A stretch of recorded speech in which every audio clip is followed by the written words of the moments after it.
Thank you. That's a very nice introduction, and I appreciate all of you waking up so early to hear this lecture.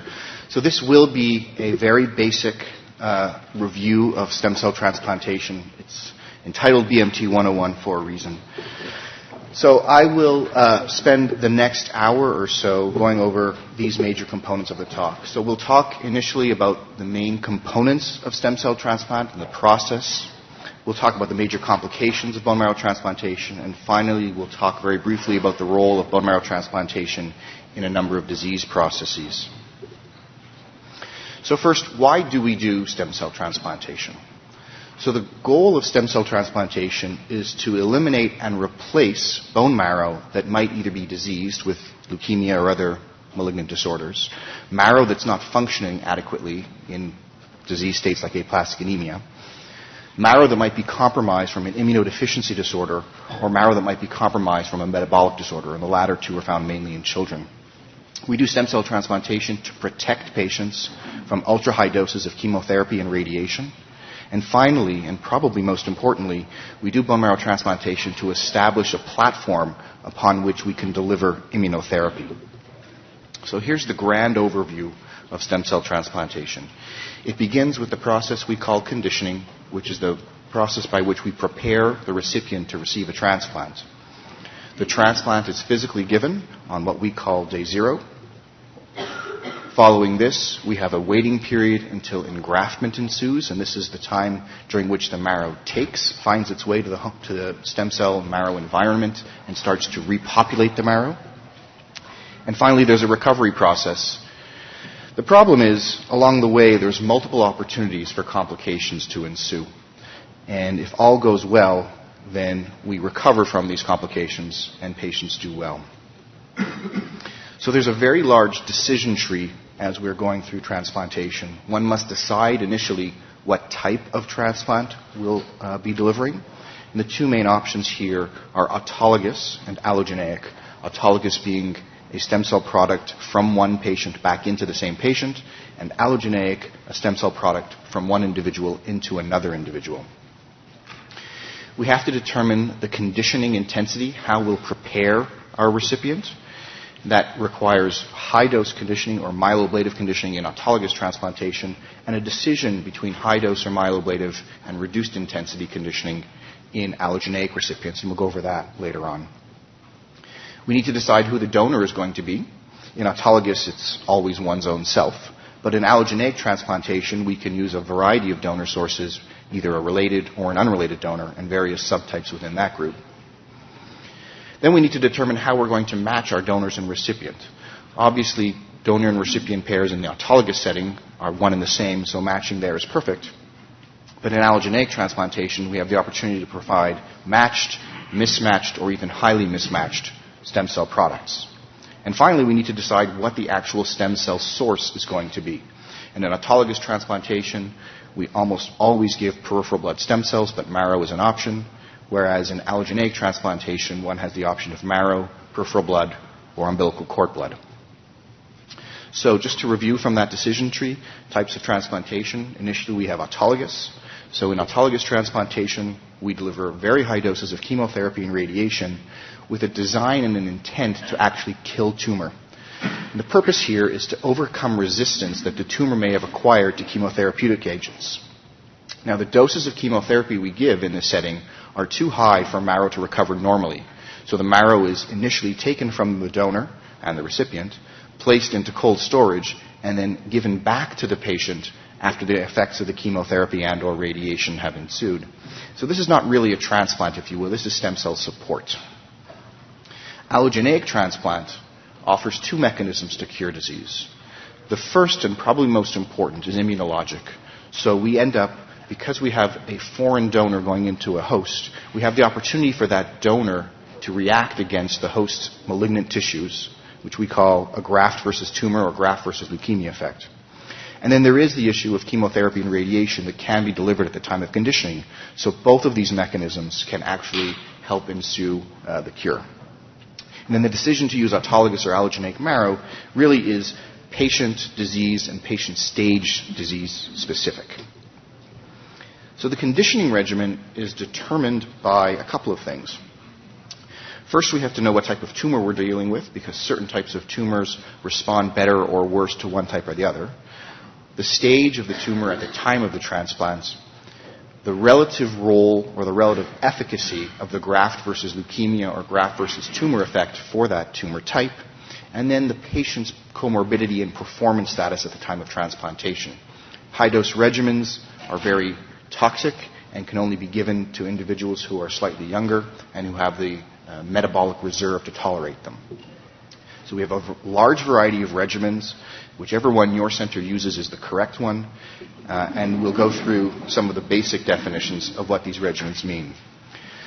So myeloablative conditioning is when we truly ablate the bone marrow, and it's commonly defined as any one of these dose and dose schedules. So radiation of 4.5 gray in a single dose or greater than 8 gray in multiple doses with chemotherapy, busulfan and cyclophosphamide at standard doses, high-dose melphalan, or high-dose busulfan with other agents. And these would be commonly considered myeloablative regimens. Everything below this is considered either reduced intensity or non-myeloablative. And here there's a real spectrum of intensity. So there are official definitions, although there are so many permutations of regimens that we can use that it's really hard to classify individual regimens into true reduced intensity or non-myeloablative. Non-myeloablative regimens, however, generally don't involve neutropenia or any amount of marrow suppression after the chemotherapy and radiation is given, whereas reduced intensity regimens often have a period, maybe brief, of cytopenias. And there is a relationship between the dose intensity, the myelosuppressive effect, and the immunosuppressive effect of all of these regimens. So here are a couple of representative regimens sort of plotted here. Immunosuppression is important to prevent rejection of the graft by the recipient's immune system, and myelosuppression is important to physically make space in the marrow where the new marrow can actually reside. So what's better, high-dose conditioning or low-dose conditioning, ablative or reduced intensity? So this is data from our center, compiled by Ted Allier, that looked at patients with leukemia or myelodysplasia and compared the outcomes of patients who underwent ablative or reduced intensity approaches. And the decision here was made by the physician and the patient. So this was not a randomized trial. But the things we can see here are that the toxicity of the myeloablative regimens is much higher than the toxicity of reduced intensity regimens, but the relapse rate is conversely affected. So there's some degree of prevention of relapse with higher doses of chemotherapy, but there's higher toxicity that goes along with it. And so there's a price to be paid for that. It turns out, though, at the end of the day, it doesn't matter which of the two regimens one receives because the outcomes are superimposable.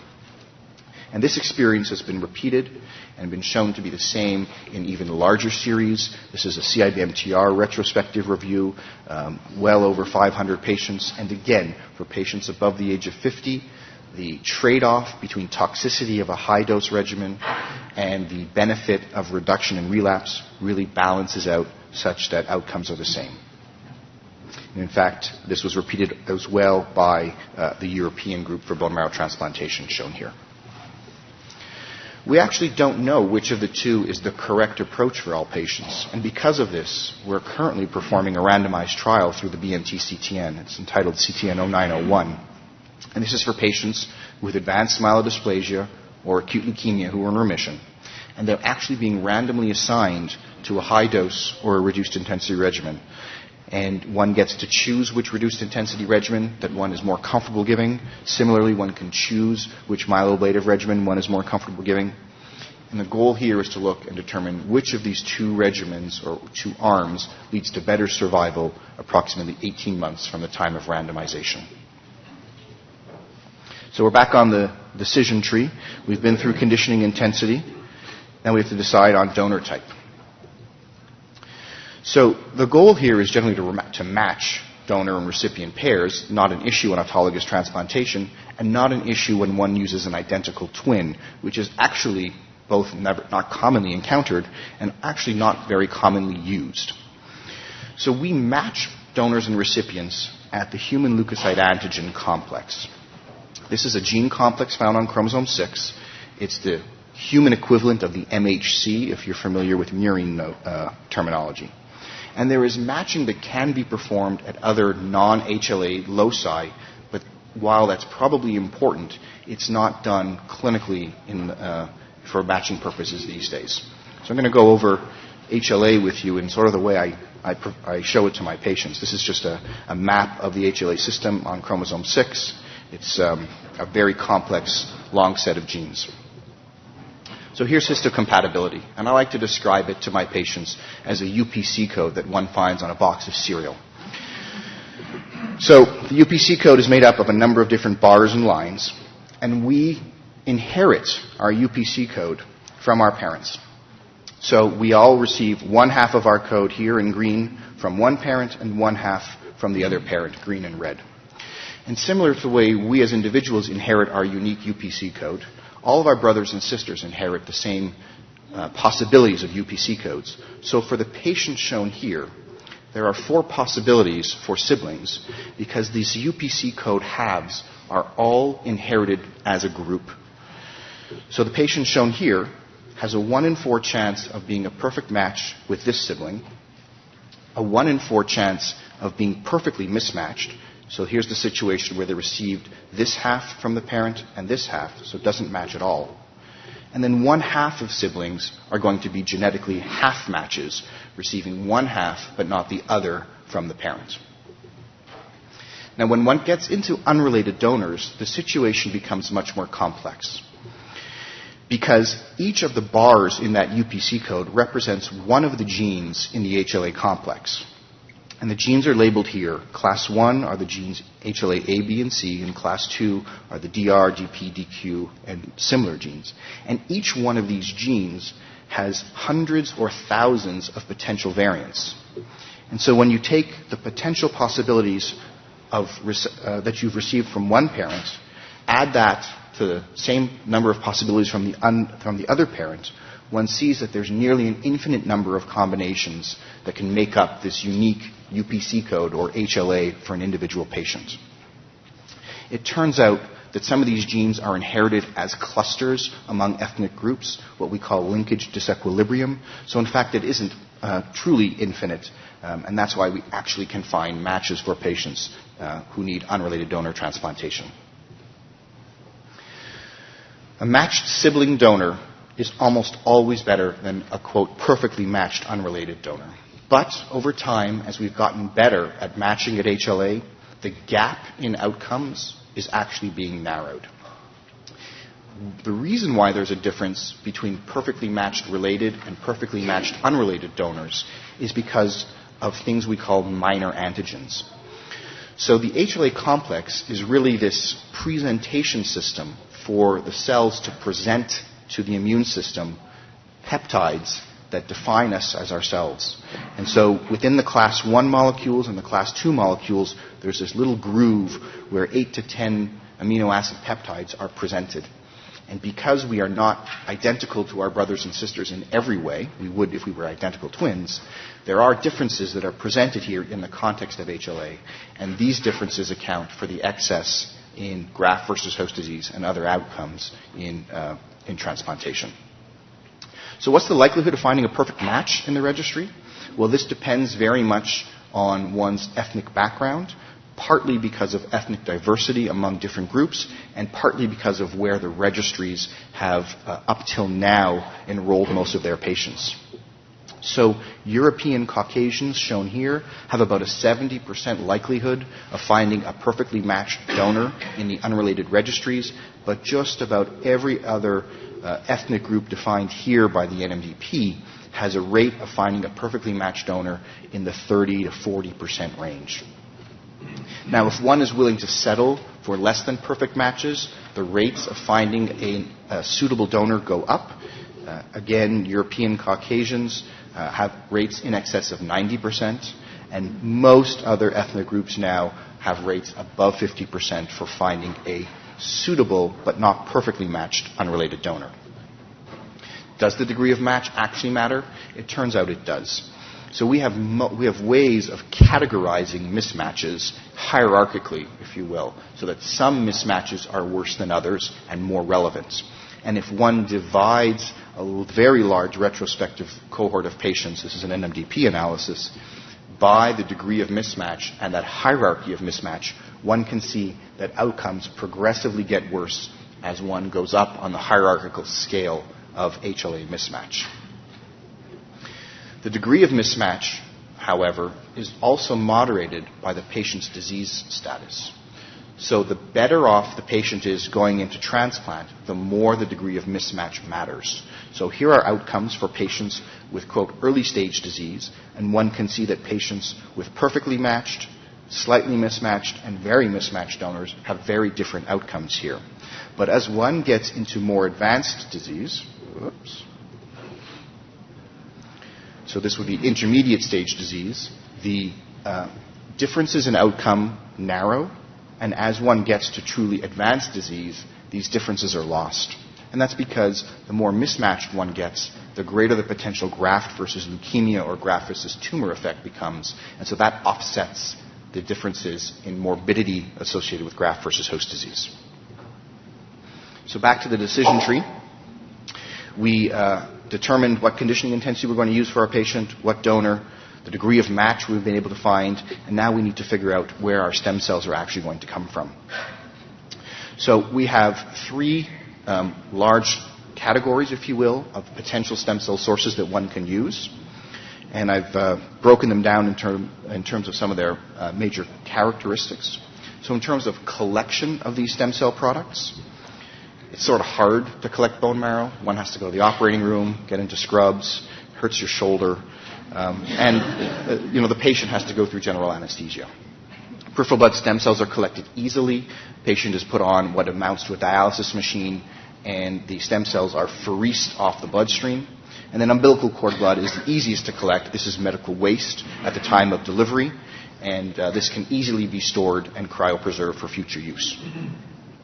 In terms of engraftment, bone marrow typically requires 18 to 21 days to engraft, so this is the period of neutropenia after transplantation. It's shorter for peripheral blood stem cells, 12 to 15 days on average, and umbilical cord blood is the longest but also the most variable in terms of the time to engraftment, and this relates largely to the amount of cells that one finds in an umbilical cord blood product, which might be as little as 40 or 50 cc's, if you will. The immunologic reconstitution is different for these three stem cell sources. So using bone marrow as the standard, peripheral blood contains more T cells and is generally associated with better immune recovery. Umbilical cord blood has the smallest or the fewest number of T cells, and these are very immature T cells, and so immunologically, umbilical cord blood recipients are very compromised. Graft versus host disease, using bone marrow as a standard. Peripheral blood is associated with slightly higher rates of acute graft versus host disease and quite higher rates of chronic GVHD. Umbilical cord blood, again, by virtue of having very low T cell numbers, is associated with the lowest rates of graft versus host disease overall. And then probably the most important thing, why we do transplant to get this graft versus tumor effect, using bone marrow as the standard. Peripheral blood in some settings has been shown to be associated with better graft versus tumor effects. The role or the ability of umbilical cord blood to provide graft versus tumor is still an unknown answer at this point. We've only been using umbilical cord for much fewer years than the other stem cell sources. We do know that using 2 units of umbilical cord at the time of transplantation is probably associated with better graft versus tumor effects.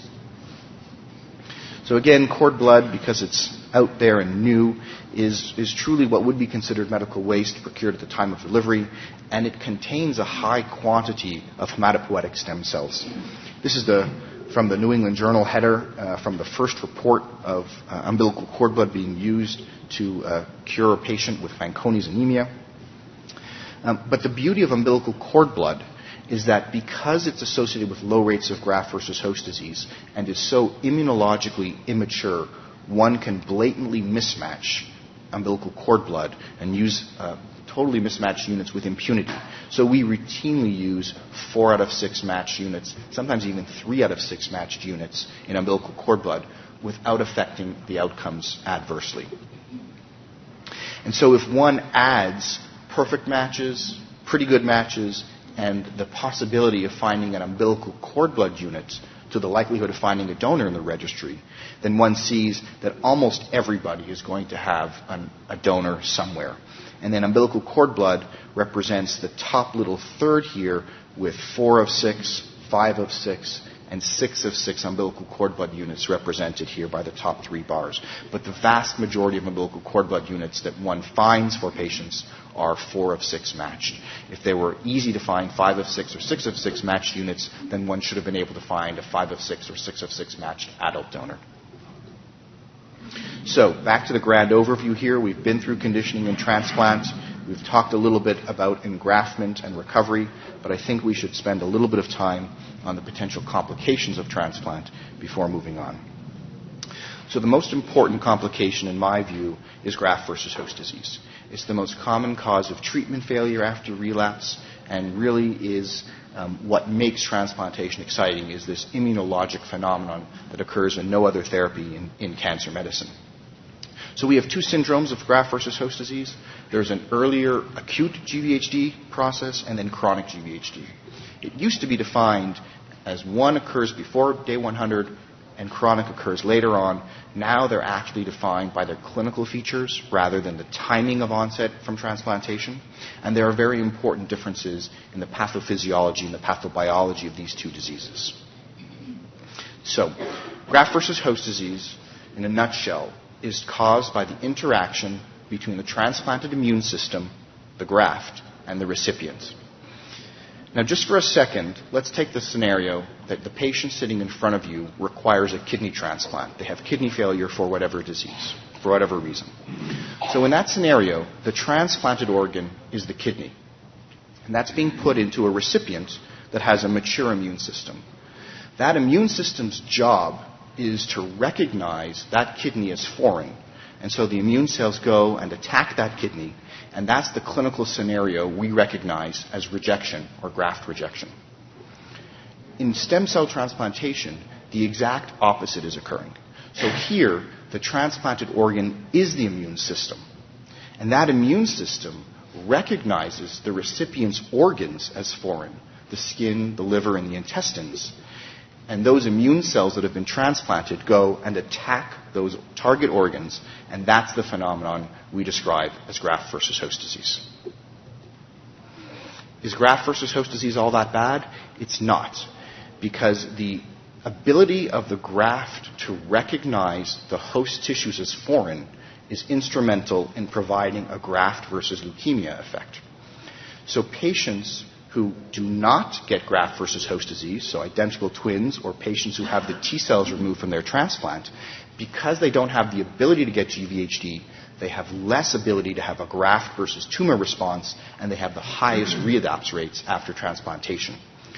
Patients who get acute or chronic or both acute and chronic GVHD, by virtue of this ongoing immunologic surveillance, have the lowest rates of relapse after transplantation.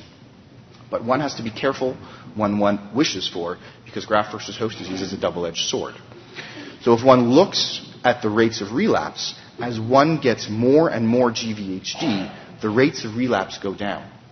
However, GVHD is a morbid condition, and as you get more and more GVHD, the rates of dying of this complication go up and up, so that there's a balance. And it turns out that getting stage 1 or grade 2 GVHD is probably the optimal in terms of balancing relapse reduction and mortality from GVHD, but we don't actually have a dial to determine whether one's going to get grade 1, 2, 3, or 4 GVHD. So our goal is actually to prevent graft versus host disease, and then if a little bit ensues, that's actually okay.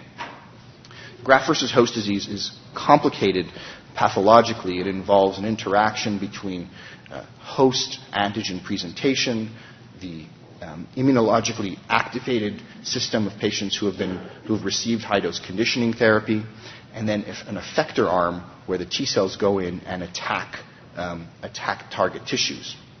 And we have multiple molecular steps that we can intervene. So there are a number of pathways that are involved in the recognition between donor and recipient. And then within the T cell itself, multiple pathways that lead to upregulation of that T cell that eventually makes it ready to go off and kill target organs. And we have multiple drugs that can interact at each one of these stages to try to reduce or prevent graft versus host disease. We can get rid of lymphocytes. We can block the calcineurin pathway, which is vital for T cells. We can block interleukin-2 receptor or IL-2 mediated pathways, which is what helps T cells proliferate.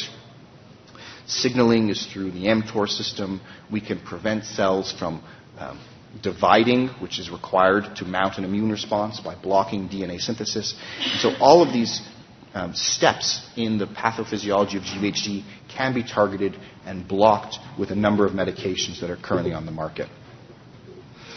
Acute graft versus host disease, despite us trying to prevent it with medications, still occurs in about a third of recipients of related donor transplant and at least half of individuals who have an unrelated donor transplant. The current standard to prevent it is the combination of a calcineurin inhibitor, either tacrolimus or cyclosporin, generally administered with methotrexate. And there are a number of factors that increase or decrease one's likelihood of getting graft versus host disease. The absolute most critical is the degree of HLA matching, but other factors such as age, parity, donor and recipient sex, CMV, polymorphisms in genes that promote or prevent inflammation are important. I told you already that the different stem cell sources lead to different rates of graft versus host disease, and there's a sense that there's more GVHD with myeloablative conditioning because of the inflammatory milieu that one causes after the patient receives high-dose regimens. GVHD is a syndrome that we diagnose clinically. It involves 3 target organs only. The skin presents with an erythematous rash that can eventually lead to desquamation. The liver presents with hyperbilirubinemia or sometimes a transaminitis that can progress to liver failure. And the intestinal tract is targeted and generally leads to a secretory diarrhea and an ileus. The skin is the most commonly affected organ of the 3. About 3/4 of patients with acute GVHD will have some degree of skin involvement, and it's the most common organ to be involved alone. So almost half of patients have skin involvement only. Happens a couple weeks after transplant, and the differential diagnosis is generally a drug eruption because it's happening around the same time that patients are getting lots of antibiotics to treat their infections. This is what it looks like. It presents as a diffuse maculopapular rash. One of the little pearls is that it will involve the palms and the soles, whereas a drug rash generally will spare these areas. It's probably because of the high degree of epidermal stem cells that are found in the reedy ridges of the palms and soles. GI graft versus host disease, about half of patients will get some degree of GI involvement. This one's a little trickier to diagnose because it often occurs during the time period where patients still have diarrhea from conditioning-related injury, from high doses of chemotherapy and radiation. And so here one has to do endoscopy and biopsy of the gut, and what's shown here, the arrowheads are pointing to apoptotic cells, or cells that are dying in the gut lumen, and you can see just a general flattening of the gut wall. It's supposed to be this highly papillated area to absorb water and other fluids in the intestinal tract. The liver is the least commonly affected organ. 1 in 5 patients will have liver involvement. It presents as a transaminitis or cholestatic jaundice, and then one has to consider drug reactions, veno-occlusive disease, acute hepatitis from a viral source as the main diagnostic criteria. And here there's no imaging that can help really, and biopsy is really the standard for diagnosis and exclusion of other processes.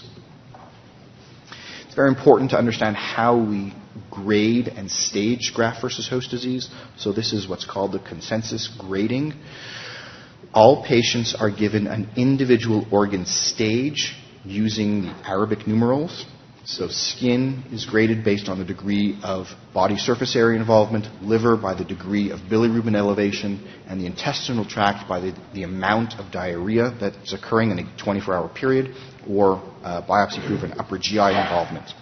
One takes the individual organ stages, puts them together, and gives the patient an overall grade of graft versus host disease. So stage, Arabic numerals, grade, always Roman numerals. That's how we differentiate them.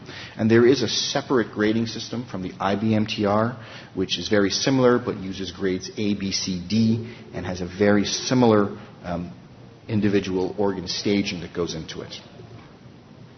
Initial therapy for graft versus host disease, when it occurs, is corticosteroids, generally 2 milligrams per kilogram of body weight. And this only results in a response rate of about 50% or so. Patients who respond early do better. Patients who have earlier stages of graft versus host disease do better. And all of these factors correlate with survival. So it's sort of a self-fulfilling prophecy that patients who do well do better in the long term. So patients who have a complete response to graft versus host disease therapy have the lowest mortality in comparison to patients who have no change or whose disease progresses, shown here. And this is from a classic paper from Paul Martin in 1990. Patients who develop advanced graft versus host disease have very poor outcomes. If you do well early on, you do well, but estimates are as low as 10 to 20% for patients who develop refractory grade 3 or 4 graft versus host disease. We treat these patients by piling on immunosuppressive agents. Sometimes that actually works to treat the graft versus host disease, but unfortunately is associated with very high rates of invasive infections, particularly fungal infections, and so there's a lot of infectious mortality associated with advanced graft versus host disease. There is a definition of what steroid refractory GVHD is. It's generally referred to as no response after 7 days of therapy or progression after 3 days of therapy. And again, this is associated with a very, very poor outcome. And we have a number of agents that we use in the second line. Most of these are drugs that we've stolen from our rheumatologists who use them to treat autoimmune conditions. But there's a whole gamut of agents that we can use. There's no consensus as to which agent is the best to use in second line. And we're trying multiple of these agents in sequential clinical trials to try to figure out a correct algorithm, if you will, on how to treat patients with steroid refractory GVHD. So moving into chronic GVHD, this affects at least half of long-term survivors of stem cell transplantation. And as we get better at treating patients early after transplant and manage to keep more patients alive, the incidence is actually going up. This is a product of our own success. It's the most common cause of mortality among patients who've survived 2 years from transplantation. But probably most important is that it's associated with very, very important quality of life and functional defects among transplant survivors. As opposed to acute graft versus host disease, which really only involves 3 organs, chronic GVHD can involve a number of organs, essentially anything, any body system. And so the most commonly involved organs are the skin, the mouth, and the eye. The liver is also variably involved. But patients can present with diarrhea, with lung involvement, esophageal, muscle, joint, etc. And this is from 3 large surveys. And just to show you that the incidence across 3 large surveys are relatively similar. Not only is there a number of organs that can be involved, but within each organ there are a number of manifestations that can occur as a result of graft versus host disease. So there are a number of different changes that occur in the skin, within the mouth, the eyes, the GI system, and the musculoskeletal system. The other systems are shown here. This is not meant to be an exhaustive list, but these are some of the known signs and symptoms of chronic GVHD. We'll get to the gory pictures now. So this is what skin involvement looks like. So very often patients have this thinning of the skin. You see a shiny or sclerodermatous appearance of the fingers here. The nail beds are commonly involved. So nails are just fancy skin at the end of the day. And so when the nails get involved, you get these moth-eaten nails that really fail to regrow or grow out. Other signs of skin GVHD, this is a sort of a lichenoid appearance. You see the scaly lichenoid appearance of the skin, commonly found on the hairline, commonly found on other areas of irritation, so around straps or the waistband, that patients just get this thinning of the skin. It looks like tissue paper almost. When it gets bad, there can be real hide-bound skin. We call this sort of a lead pipe progression to sclerodermatous type GVHD. This patient has horrible erythematous involvement and also has what appears to be Raynaud's phenomenon in this picture, and that's an autoimmune condition that can be associated with graft versus host disease. And this person has essentially 100% body surface area involvement with a lichenoid process. To stage graft versus host disease appropriately, we have a number of systems that one can use, but because so many organs can be involved, one needs a real organized way of staging and grading chronic graft versus host disease. So this is a staging form that was designed from an NIH consensus conference that allows you to record the findings of the skin, the mouth, some laboratory functions, GI involvement, GU involvement, infections, etc. And this is a great way for us to do clinical trials so we can all sort of speak the same language, if you will, by recording chronic GVHD the same way. Based on this NIH consensus conference, we grade graft versus host disease now in 3 tiers: mild, moderate, and severe. So every organ that's involved gets a score between 1 and 3. And then one takes the amalgam of those scores and puts them into this overall system for patients. And then you define patients with mild chronic GVHD as having early stage disease and only 1 or 2 organs, moderate being the most common, 2 or more sites, high score in 1 site, or any lung involvement. And then patients with severe involvement of any organ are said to have severe chronic GVHD. In terms of treatment of chronic GVHD, if patients have local symptoms only, then local therapy is what's required, and early identification is crucial because there is destruction of target tissues in chronic graft versus host disease. So once one targets the lacrimal glands of the eye and they're destroyed by chronic GVHD, one cannot regrow the lacrimal glands. So early identification of these manifestations is crucial.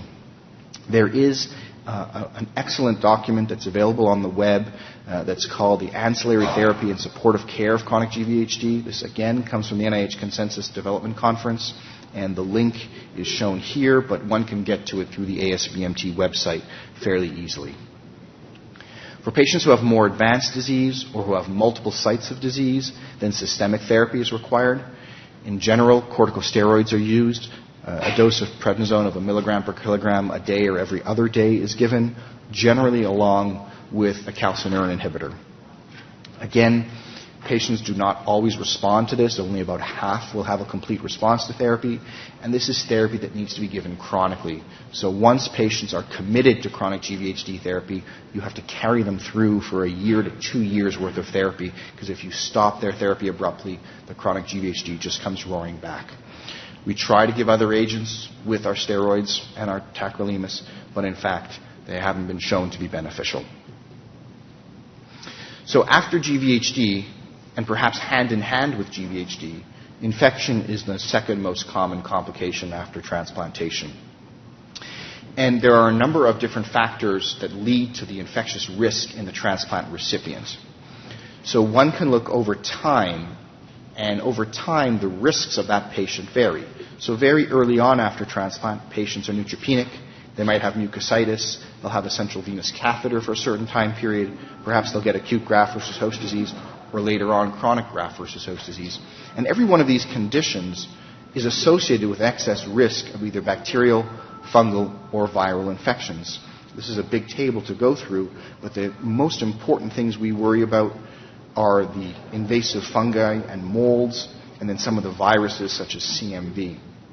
And then, again, the slide is complicated, but some of these processes we actually try to prevent from occurring by using prophylaxis. So we prophylax against gram-negative infections. We prophylax against Candida and Aspergillus using antifungal agents. We do preemptive therapy against CMV, things like that. So the basic principles of transplantation ID, again, breaking the transplant period down into windows, less than 30 days. Most of the infections are related to the very compromised immune system due to mucositis and neutropenia. In the day 30 to 100 window, we get classic infections of the immunocompromised host, so CMV, PCP pneumonia, things like that. Later on, when patients are back out in the community, they're at higher risk of standard community-acquired processes. And then there are patients who are just chronically sick.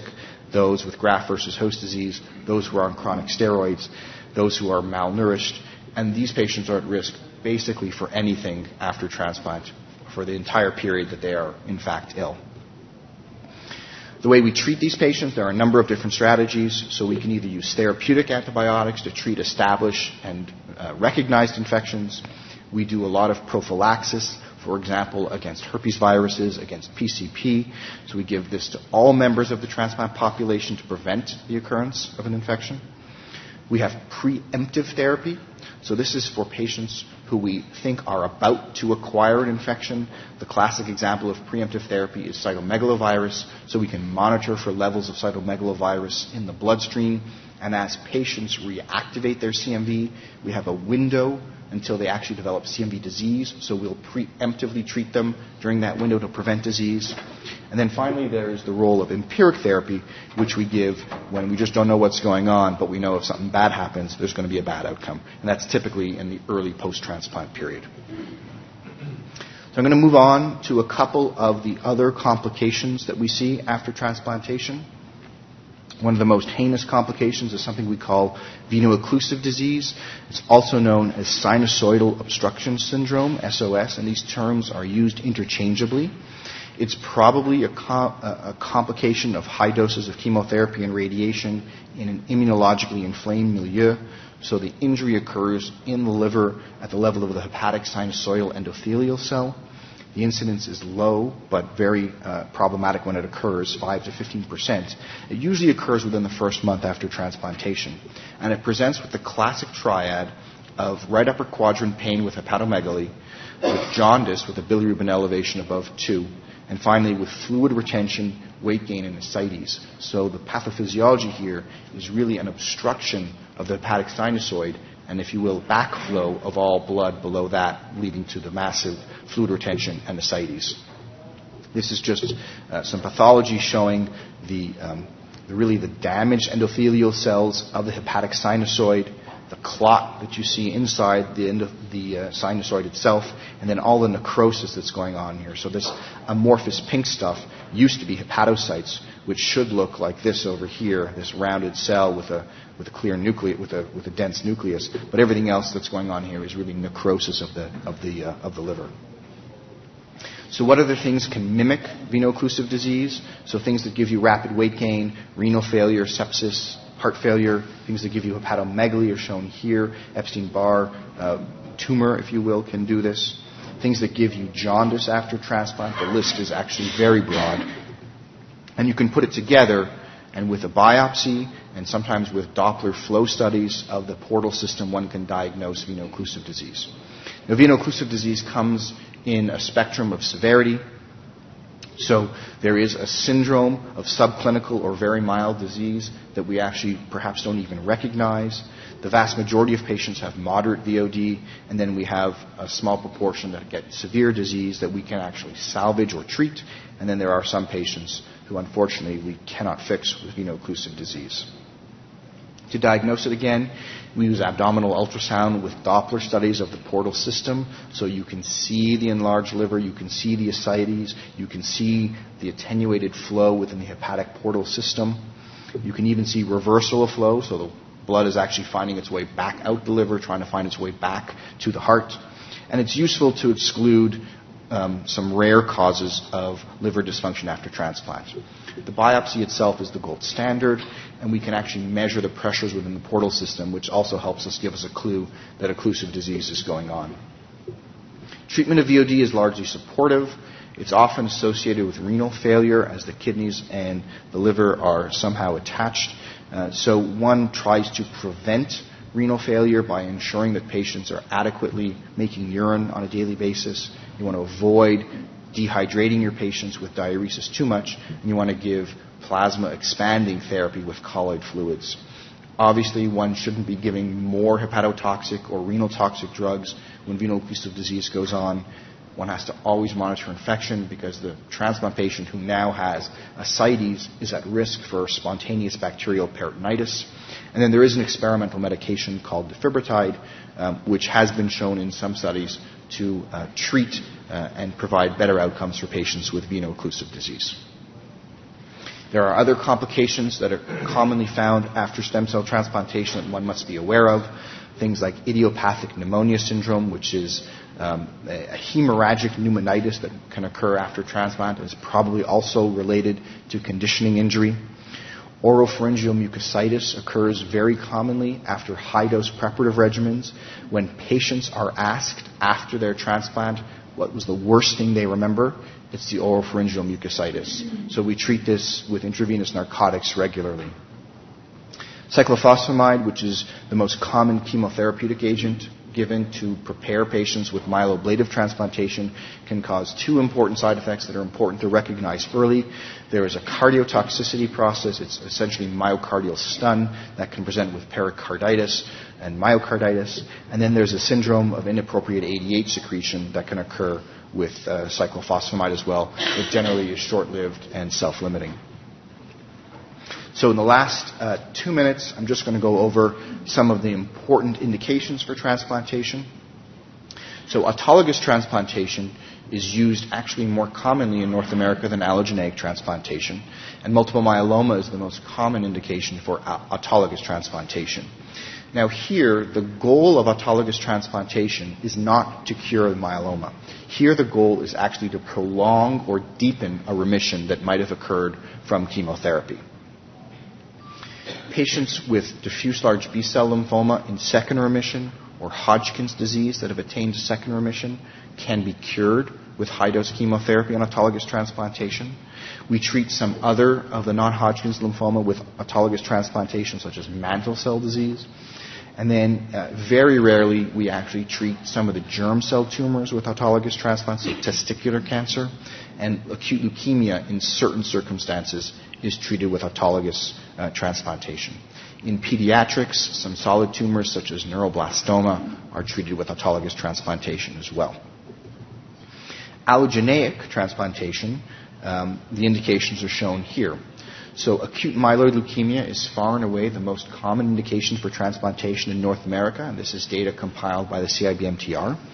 It's used both with related and unrelated donors, and almost all patients, in some of our opinion, with acute leukemia should undergo transplant. So AML patients are risk scored based on their cytogenetics, and there are only a very small minority of patients with acute leukemia who have favorable enough disease that they should not be at least considered for transplantation.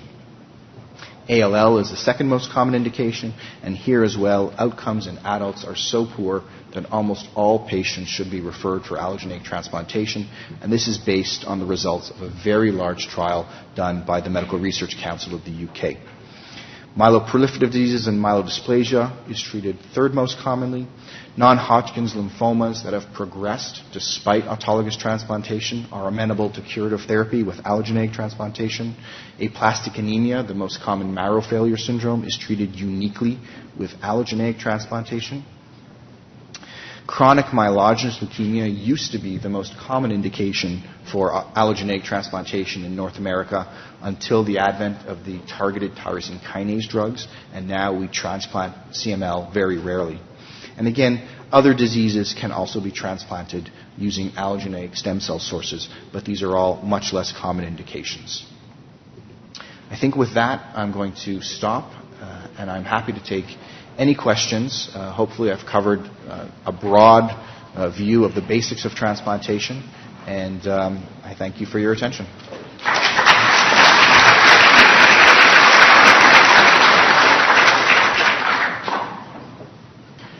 Sure. So when donors and recipients are mismatched at HLA, there's the opportunity for the vector of that mismatch to go in two directions. Either the donor can be seeing the recipient's HLA as mismatched and cause GVHD. The recipient's immune system, if it hasn't been ablated, can view the donor cells as being mismatched and cause rejection. And most commonly, there's a bidirectional approach to graft versus host disease and rejection. There are some times that either the donor or the recipient has only one HLA molecule, so they have the same HLA-A on both of their alleles, and in that case, one can get unidirectional, either rejection or graft versus host disease, but not both. So the donor or the recipient needs to be homozygous at a mismatched allele for them to have uniquely only GVHD or uniquely only rejection. I can show you on paper.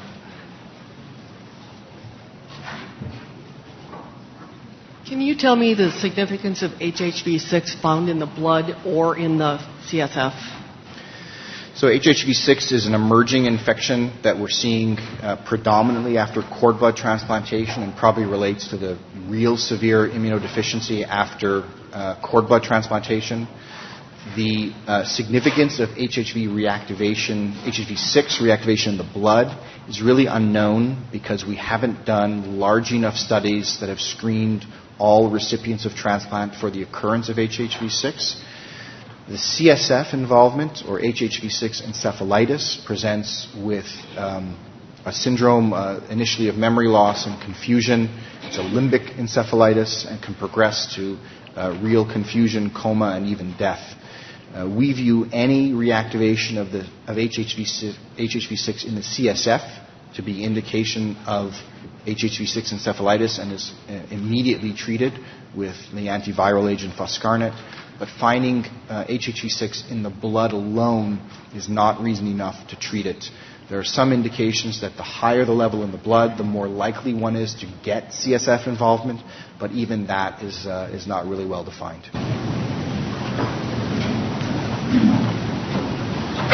Thanks, that was a great talk.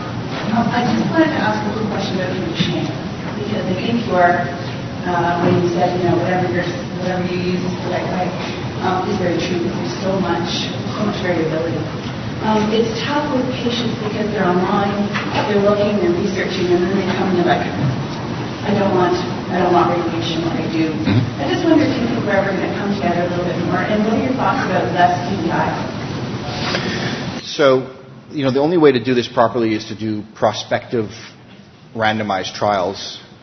There is some indication, there's an abstract being presented by Chris Bredesen in the Best of ASH session here that suggests that no TBI is better than TBI. Retrospective looks at multiple other retrospective studies have suggested that TBI is actually better than BuSci. We know that in ALL, radiation is critical, so radiation is never going to go away for patients with ALL. There is a threshold in TBI as to what is too much. The more you give, the better your relapse rates, and the more you give, the more your toxicity rates are as well. I just don't think the community will ever get together and do a randomized trial looking at 12 versus 1350 versus 14 gray of TBI. It's just not sort of the burning question out there, and it would require a clinical trial. It would be huge. It would require thousands of patients to see a meaningful difference. So it's unknown. I think the fact that we're doing randomized trials comparing reduced intensity and ablative regimens is a very good first step. The reduced intensity regimens, in my mind, are all essentially equivalent as long as they're roughly equally intensive. And those trials will never be done either, because as nice as we all are, we don't like to all get in the same sandbox all the time. If you have access to it, any stage. The earlier you give it, the better the outcomes. And the earlier the disease stage that you treat, the better the outcomes. It's not known if you need it for a mild or moderate disease, but it's our practice to give it to everyone who has clinically diagnosed or biopsy-proven VOD. Thank you.